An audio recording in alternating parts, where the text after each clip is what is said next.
Hello, everyone joining us online and anyone who might be watching on catch up. My name is Andrew Hubbard. I'm the Senior Director of Communications here at Poppulo, and I'm delighted to be running this session all about how to advance your communications career. We are joined by two wonderful communications professionals, and I'm really looking forward to having a fireside chat with them both.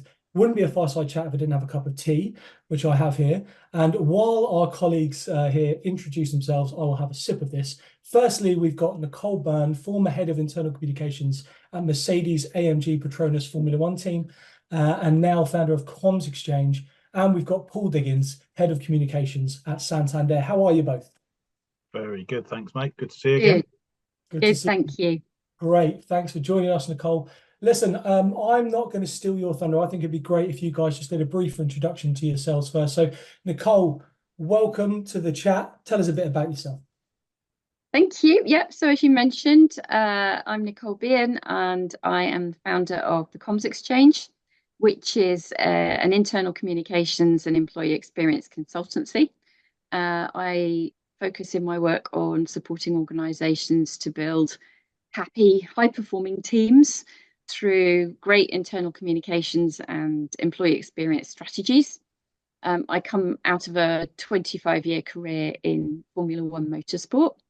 And so I often also speak and write about building high-performing teams, bringing my experience from that world into the world of corporate life a little bit.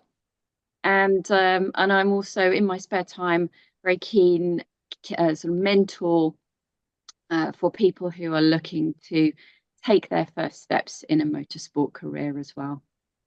Fantastic. I'm looking forward to getting into some of that. Thank you, Nicole. And apologies, I mispronounced your second name, which I've done 2 or 3 times now. But now I've got it. All right. One more time. Bearne, right?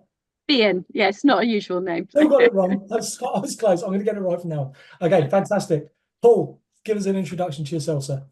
How do I follow that? So similarly, a 25-year career in internal comms, genuinely a job I love doing, which I think we'll probably talk about a bit later in terms of what's important in terms of furthering your career in IC.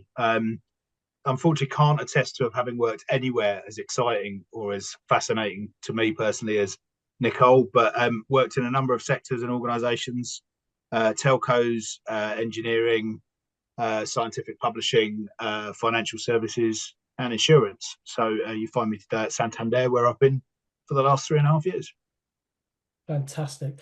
Thank you both. Right, now we know who you are. I think it'd be great just to kick us off to get a bit of a potted history. This is like the classic first question in an interview, isn't it? You know, tell us a bit about your journey and how you've gotten to where you've gotten to. Nicole, let's go back to you. Where did you start out and how has that gotten to where you are today? Yeah, well, to start with, I would say I didn't start out to get into communications, although I did start with languages, and I've always had a fascination with languages. I studied languages at school, and my initial career plan was to become a diplomat.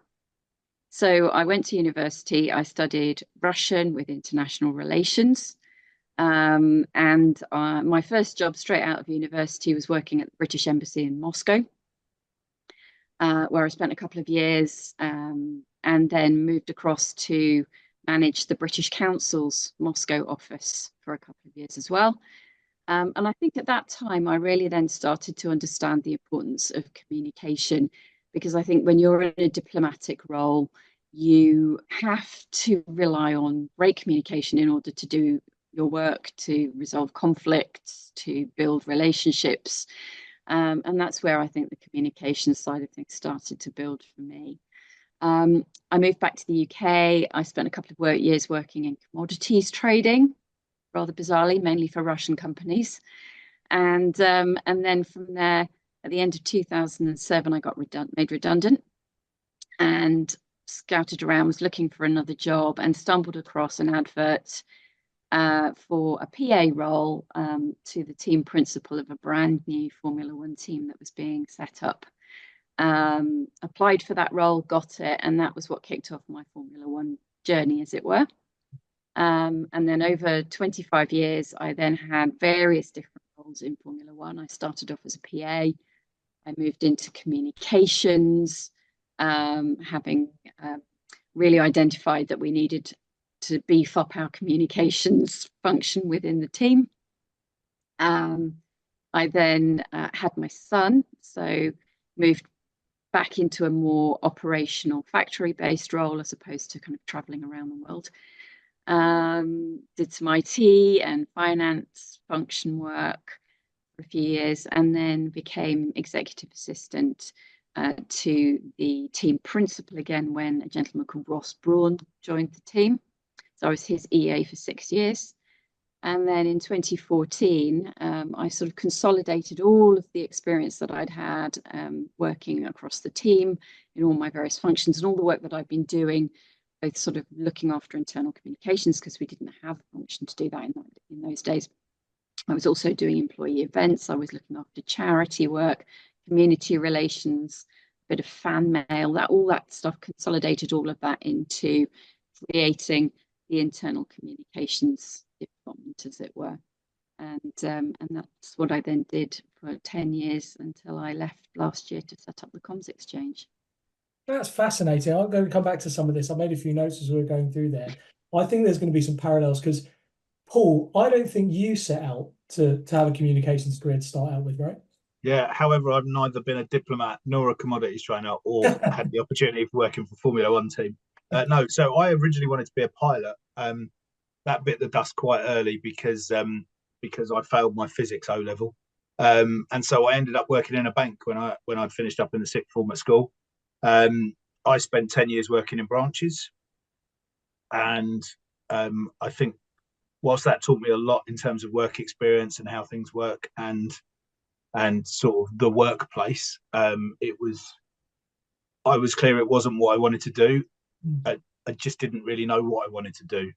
I had a bit of a hankering of getting a job in head office because all the more exciting things seemed to happen in head office rather than branches. And I fell into internal comms by complete accident. So it actually started out by me volunteering at an all-employee event, which was one of the first things of any scale that I was working at Barclays at the time. And it was one of the first things of any scale that organisation had ever done, really. And so I was like a volunteer facilitator as part of a major sort of strategic event program. Got to know the team that organised it, which was essentially the first ever internal comms team that Barclays had. This was back in, this would have been 97. And about a year later, they advertised for a job, which I applied for and got. And sort of the rest is history, really. I sort of worked my way up through the ranks at Barclays up to sort of business partner level, having done exec roles. I actually ran an events team at Barclays for 3 or 4 years in the retail bank, then moved into business partnering, and then found myself at a bit of a career crossroads, which was, did I want to spend the rest of my life working for Barclays or did I want to work in comms? Initially, I chose the former, and so moved into a program management role for about 18 months, which actually got me a lot of development and has stood me in really good stead ever since. Since then, after doing that, I did sort of decide that probably wasn't the right decision. So decided to jump ship from Barclays and got a job working for the Pru, which taught me a lot about making sure you know what you're getting yourself into, because it wasn't probably the comms job that I was looking for. So I only stuck around for a year, and that then made the move to T-Mobile, which is where things really started to take off for me. So went in originally on a contract to be a comms BP, supporting the HR director. Ended up taking over from my boss running the team. For those of you that are old enough to remember T-Mobile, you'll know that T-Mobile eventually merged with Orange, another mobile network that doesn't exist anymore, well, in the UK at least. And we created a brand called EE. So I ended up spending nearly 6 years there, initially as a BP, then the head of internal comms, and then my last 2 years was spent really working on the merger and then the sort of post-integration work. From there, I left and went to work for Direct Line. At the time, Direct Line was actually part of RBS, and we knew that it had to be sold as a condition of the banking bailout for them. So I always tell the story of I spent the last 2 years of my career with T-Mobile bringing two things together, and in the first 2 years of my career at RBS taking two things apart. So helped separate RBS Insurance from the rest of the RBS group, ultimately not really knowing what the outcome was going to be, but then spent a bit of time working on a flotation, which was a wonderful experience. quite a lot of burning the midnight oil, but a really steep learning curve and a lot of fun to take a business to market and float it. And then ultimately ended up staying at Direct Line for 6 years, ending up being in charge of not only internal comms, but employer brand and engagement as well, which was a really special time. Left there to join a company called Rolls-Royce. Everybody gets really excited when I say that, but it's not in the Nicole realm in terms of combustion engines and luxury cars. It was all about jet engines and engineering. Although having wanted to be a pilot earlier in my career, joining Rolls-Royce was absolutely fit. Well, it certainly felt like I landed in a dream job. Spent a couple of years there before moving into another international role with a company called Elsevier, where I spent quite a lot of time working in Amsterdam. And again, back to my aviation desires, always have the slightly dubious record of managing to take 167 flights in 1 year, between the sort of global nature of the role and the commuting to and from Amsterdam. And then from there, you find me where I am today, which is backing banking at Santander, heading up a really lovely team of professionals that are helping our business try and change the way that we do internal communications across the UK. Thanks, Paul. I think what stood out to me in the notes I've taken there is there's no set route into comms. Like you both, I think I still kind of want to play midfield for a Premier League football club. The ship may have sailed there for me, but I fell into internal comms as well. But when I fell into it, I didn't look back. I've absolutely loved the journey I've had so far, and I'm looking forward to whatever might come in the future. But diplomat, banker, program manager, EA. These are roles that you might see written on LinkedIn and think, well, that's never somebody who's going to make the move into comms. But it happens. It happened in the past. It's happening today, and people will be watching us right now, having gone through that journey themselves, and will have questions that they'd love to hear your answers to. I think about the things you had to do to make those changes, to find those opportunities, to take the next step. So let's get into that and reflect a bit more on some of the experience you guys have talked about today. Nicole, I think I'd love to come back to you first, and Paul, jump in whenever you wish to as well. Let's make it conversational. I'd love to talk about maybe the core skills, the core skills that make a really strong communications professional. How do you forge a successful career? And maybe we talk about, the softer skills and some of the harder skills as well. Nicole, you kick us off if you can. You've managed a team of colleagues before. What are the kind of experience, what's the kind of skills and experience you want to see in a team, a hungry team? I think, for me, the skill that's really supported me in my career, and I think I always kind of wanted to see in others as well, is a skill that is going to be useful to anybody, regardless of whether they're in communications or not. And that's having a growth mindset. For me, it was about, and especially if you look at Formula One, it's about continuous improvement. It's about thinking of, constantly that sort of incremental gains or marginal gains, as you call them in sport. How can I do things today 1% better than I did them yesterday? How can I take the next step in my career? What do I need to do to improve the way that I work on a day-to-day basis? And that's what I want to see with everybody around me as well, and that's what you get within Formula One, definitely, is that mentality of always trying to improve. And in order to do that, you have to have a certain degree of curiosity about the way that you work and about the way that others work around you. And I think curiosity for a comms person is a really key skill to have. Because you are constantly listening to your audience, you're constantly trying to understand what it is that they feel or think, and then also just having that sense of being a learner, wanting to learn more, wanting to understand more about what's going on within the organization. And then I would say the other thing for me, and this is again another big lesson that I learned within Formula One, is not being afraid of failing. Not being afraid to stick your neck out, to make mistakes, to try new things. Our late chairman at Mercedes-AMG Petronas and racing driver, Niki Lauda, who's 4 times world champion, he was sort of drilled into us that the days that we failed were the days that our competitors would regret, because those would be the days that we would learn the most, and we would come back stronger and build a stronger organization, become stronger as individuals. So I think having that skill of constantly trying to find better ways of doing things, bringing that curiosity, being prepared to fail and learn from that failure, are all really good skills, no matter what job you're doing, what industry you're in, and where you are in your career as well. The CEO of the organization should be learning just as much as the intern on a day-to-day basis. Every day's a school day, as they say. So I think those are the key skills for me, or the key things that I would look for. Cool.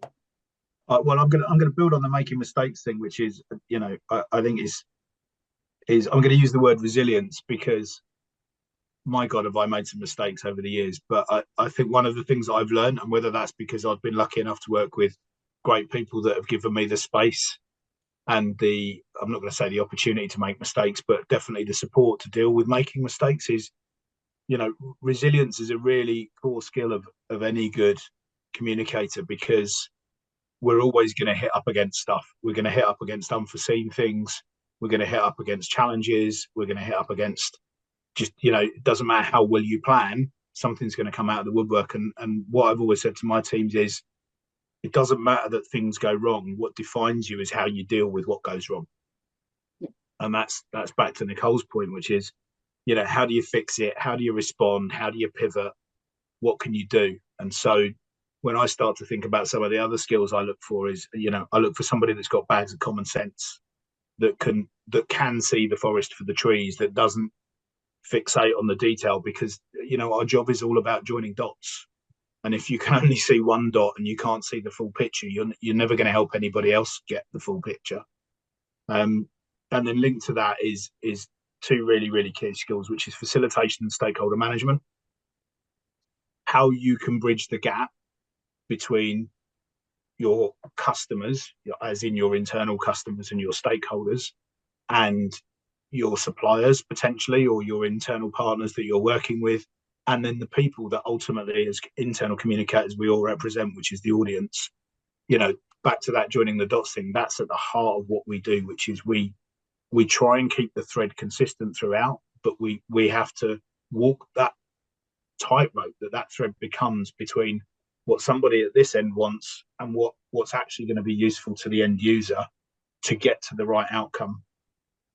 And so then the really last piece of that is about relationships and passion for people, which is, you have to be able to span between talking to someone in your front line and dealing with the board, right? That's, I think, as a communicator, you have to be able to hold yourself to account, but also have a level of belief in what you're talking about and what you're doing, with courage and conviction, to represent people at all levels of the organization for the right reasons. Yeah. I would agree completely, and I would add to that to say also, I think one of the skills that I developed when I was working with the board, as exec assistant to the team boss, effectively, is the ability to develop a fairly finely tuned antenna for the kind of undercurrents and the moods and the challenges and things that the board are dealing with. And that has stood me in good stead as a communications professional as well, because I think everybody, it's almost picking up on what's not being said is just as important as what is being said within the organization, and having a sense of the mood of the place is quite an important skill as well. Oh, I think you're spot on there, Nicole. I think something that I learned quite early on was there's a quote in one of Liam Fitzpatrick's books around "come with data, leave with respect." Knowing the mood of the organisation and really taking the time to build those relationships, like Paul says, that it's not always analytics, is it? It's not always the hard data that's needed. It's sometimes knowing the mood of the organisation. Which way is the wind blowing right now? If we're going to launch X campaign, is that really going to land with Y audience? I always say, Andrew, if I can jump in, I always say, we're in the business of helping people talk to people, right? And that's the point. To Nicole's point, what what's absolutely at the heart of that is someone's always got something going on for them, whether it's unsaid or not. And so, we talk a lot in our team about you have to always assume positive intent, but what you've got to get behind is what's the intent that's driving it, because there will be a positive intent there. Sometimes we get directed to do stuff we don't necessarily want to do it. We don't necessarily think it's the right thing to do, but actually back to that facilitation and relationship building thing is about getting under the skin of that and go, right, what's driving that, and how can I help bridge between those two things? Yeah. Because I genuinely think that people talking to people thing is really, really important. And that's not us doing it, right? We're invisible, right? We should be helping the leaders of the business or the employees of the business talk to each other, depending on which way we're doing it. And so important. Yeah. And that's where listening comes in, isn't it? It's really, I think people tend to see the role of a communications person as broadcasting. But actually 90% of what we're doing is listening, and really with our ears to the ground and kind of just feeling the vibrations almost across the organization to just understand how the whole of the organization is feeling, because you can't just assume that they're going to be listening to you if you're not doing the same for them. Yeah, it's a two-way street, isn't it? Nicole, I'm going to move us on because I'm conscious of time, and I want to talk to you first, and then Paul, I'm going to bring you in on a similar topic to talk about industries and professions. Now, both of you in your intros talked about all of the different jobs and different industries and professions that you've been lucky enough to work in throughout your careers to date. And I think it's really important that we as a communications profession understand that we are privileged, that we get to kind of hop between industries and stick our nose in places where we have no idea what's really going on, but we get to learn about it, right? We've got a transferable skill set that adds a lot of value wherever we go. But Nicole, you climb the ladder in typically male-dominated workplaces, particularly in F1. And I think, it'd be great to hear from you for our audience on lessons learned on that journey. And it doesn't necessarily need to be about motorsport, but typically male-dominated workplaces and how female colleagues can climb the ladder, and any lessons you've learned over the years really to share. Yeah, sure. Yeah, I mean, I think yes, definitely Formula One motorsport is a predominantly male environment. I think when I started within the team back in sort of 1998, it's probably about 4 women and about 200 men. So I mean, it's improved over the years. The one thing I would say is that in the business support functions, so communications, marketing, HR, legal, finance, actually there is more women than men. It tends to be on the technical side of those industries that you tend to find that there's more male, predominantly males. Yeah, I mean, I think there were 2 or 3 things probably that I've encountered or have experienced myself in the time that I've been working in sort of this motorsport field. The one of them is that women don't tend to have perhaps as much self-belief as their male colleagues. And I think there's some statistics that bear that up. I think the ILM have some surveys which identified that 70% of men have either very good or pretty good self-belief, whereas only about 50% of women. And I think that means that sometimes women take a slightly more cautious approach to their career and to the opportunities that present themselves. I know that, quite often we won't push ourselves forward for roles if we don't think we're quite ready for them.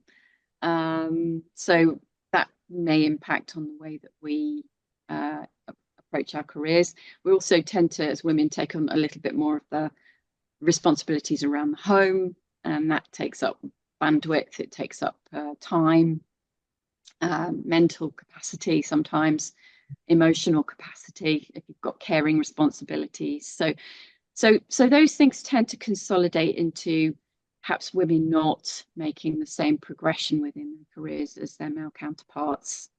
So I would say one of the things that I tend to try and do when I'm mentoring young women is to cultivate their self-belief, to encourage them to just push themselves a little bit out of their comfort zone. I am not the world's most confident person myself. I think if you saw any of my school reports when I was at school, they all said lacks confidence in own abilities. So I would always have to take myself purposefully out of my comfort zone in order to progress my career. I think I was really fortunate also that I always had really supportive male allies in the leadership team throughout the motorsport career in particular, but also when I was working in sort of the embassy side of things as well. And they were very supportive of getting, you know, the right training, helping me to move my career in the direction that I wanted to take it in. And I think as I've kind of worked up through the organisation, one of the things that I've always been very mindful of is also as women are climbing the career ladder, we should be pulling other women up behind us. And often in a male environment, or a predominantly male environment, when a woman has reached a senior position, a lot of her focus goes on cultivating relationships with her male peers, which takes a lot of time and less time focused on mentoring or developing junior women. So those are all things that I've kind of tried to be mindful of as I've followed my own career path. Yeah. That's fascinating, Nicole. I think, you know, that ILM data that you shared there was, you know, that's really eye-opening. I like this idea of kind of being out of the comfort zone. I think, you know, and it links back to something you mentioned earlier on again, Nicole, around the kind of, you know, having the growth mindset and the idea of, you know, your competitors being terrified on the days that you fail, because that's when you grow the most. And yeah, I think there's some wonderful lessons there. It's that fantastic. I mean, Susan Jeffers wrote the book, but it's the line, feel the fear and do it anyway. You know, stepping out of your comfort zone is going to be uncomfortable. But if you don't do it, you never challenge yourself, then you never make those advancements or those changes in your career. Yeah, I agree. But Paul, let's talk about the industries you've worked in. Is there a formula to growth? You know, as you're moving across industries, it must be quite difficult, I imagine, you know, going into a completely, you know, new room with a completely new executive team who are all experts in their field. You've and all experts in communication, don't forget. Yeah, everyone's an expert in communications, right? But yeah, so what's the trick? You know, if you're moving industries or professions, how do you be successful? I genuinely think it's back to that people talking to people thing, right? It's something that stood me in good stead. You know, you when you interview for jobs, you get a sense of where they're at with communications, and more importantly, where they want to be, right? Because depending on the type of job, depends on the sort of people you get interviewed for. Now, you know, I'm not absolutely using this as a yardstick because it's not the right one, but to get the job I got today, I got 18 interviews. Now, that was because I was applying during COVID, so it's very, very easy to say to someone, "Oh, have you got half an hour to have a chat with this person?" Yeah. But you know, if you're applying for a job at my level as a head of, if you're not going to get to meet the CEO, that tells you a lot about what that organization feels about communications, right? And so I think at the end of the day, everybody in a leadership position in an organization is still a person. And our job is to unlock the sort of person they are, to enable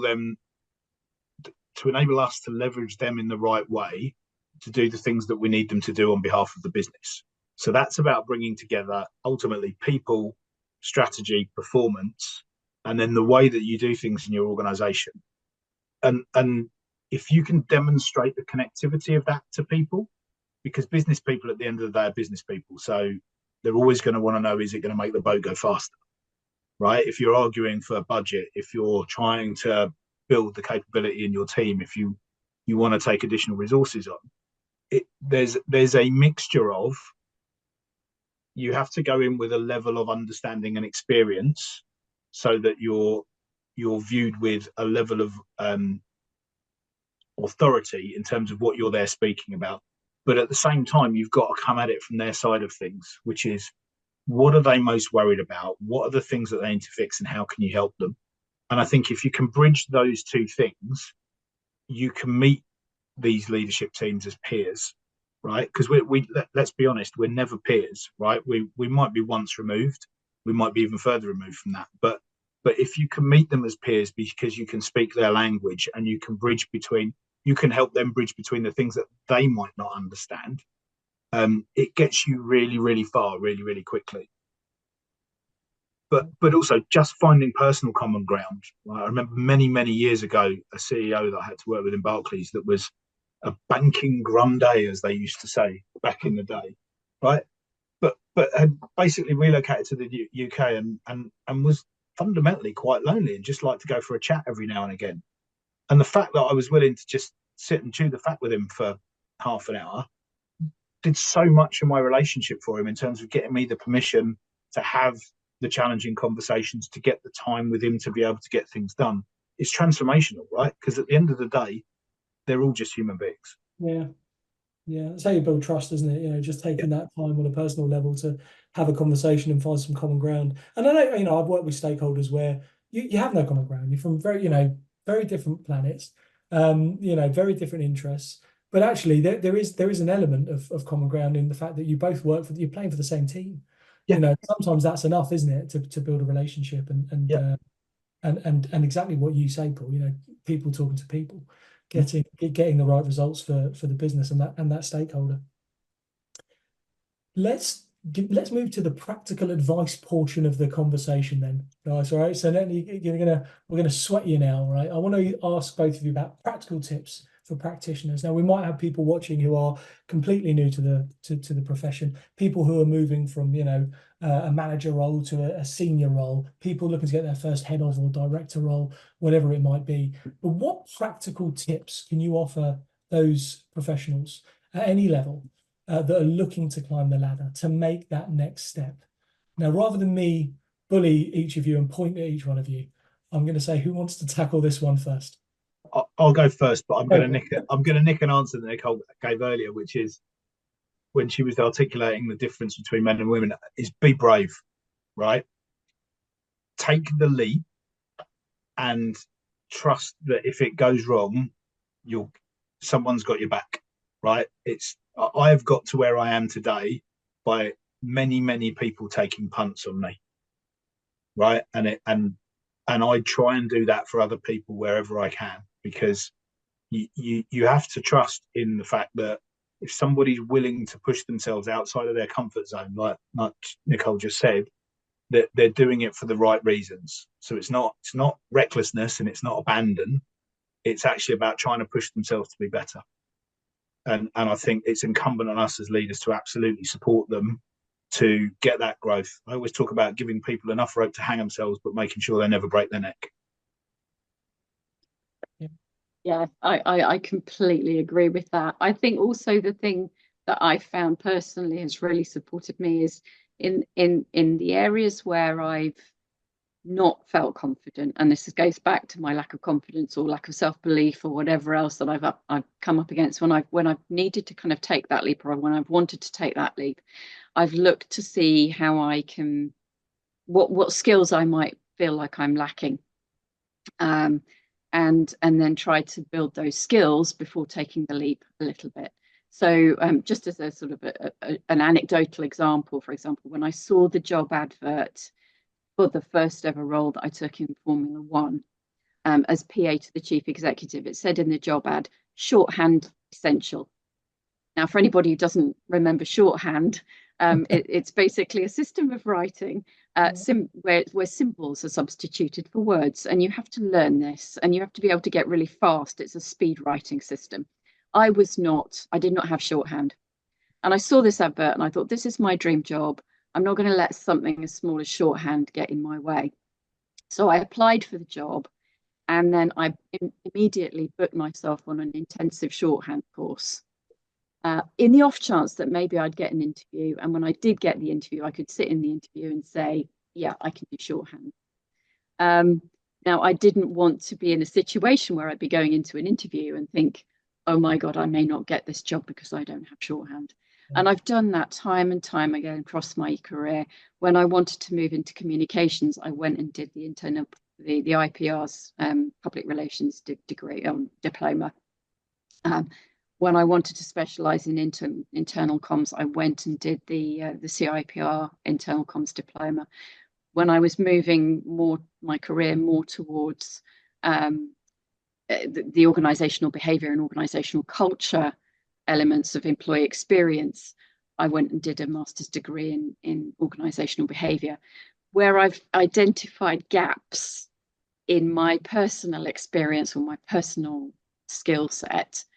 I try to fill those gaps with some learning that then gives me more confidence to take that step into that role when the opportunity arises. And that comes back to, I think, what my old boss Ross Brawn always used to say. We had a lovely phrase, which was luck is preparation waiting for opportunity.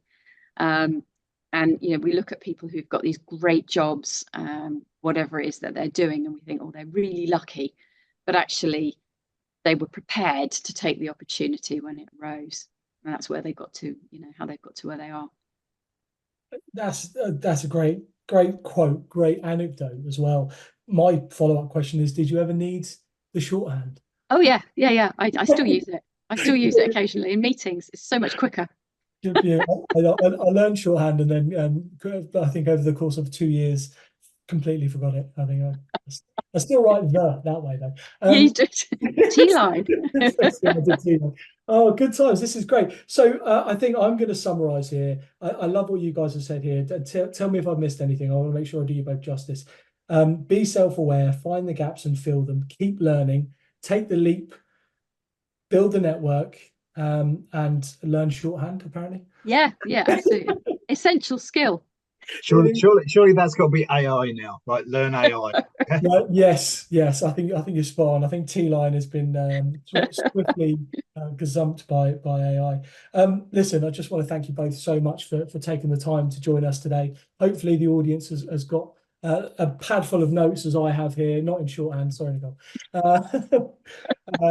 And I'm going to wrap up with a quote which I think wraps up everything you guys have said towards the end here. I'm a huge fan of the musician and comedian Tim Minchin, who did this this 9 life lessons viral video. He didn't expect it to go viral, but one of the life lessons he shared was relentless pursuit of short-term goals. And as you guys have been talking, that's something that's kept coming back to me. An opportunity has arisen and you've gone after it. You're not thinking 5 or 10 years down the line. You've just gone straight after that. And what seems to have happened for both of you is that another door's opened and another door's opened. What was that quote again, Nicole? From Mr. From Ross Brawn. Luck is preparation waiting for opportunity. Yeah, I think that's a great way to end it. I think we're tremendously grateful for both of your time and experience. To the audience, connect with these 2 people online. They're both wonderful, and there's so much more to learn, more than we could fit into our very short session today. All that's left to say at the end of a really busy, engaged 2024 is thank you to all of our speakers, all of you, the audience, who have come along to watch. We will have all of our content available online in the coming days and weeks on demand. So if you missed any of the sessions because you've been very, very busy learning shorthand or going to meetings with stakeholders, then you can catch up at a time to suit you guys. Thank you all very much, and we'll see you next year.